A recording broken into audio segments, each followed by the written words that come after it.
Let's solve one beautiful math question in the easiest way. Ready? But before we start, try this question in your mind.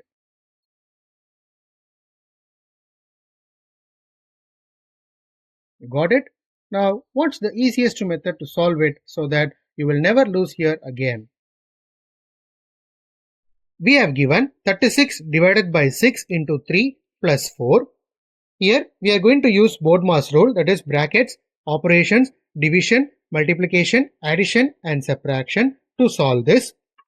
So 36 divided by 6 into 3 plus 4, 36 divided by 6 will become 6, that is division in the priority, top priority. 6 into 3 plus 4, then comes multiplication, 6 3s are 18 plus 4 addition, that is 22. So the answer for this expression is 22. In the next video, we will solve more interesting problems like this, and do subscribe my channel for more interesting videos, friends. Thank you for your support.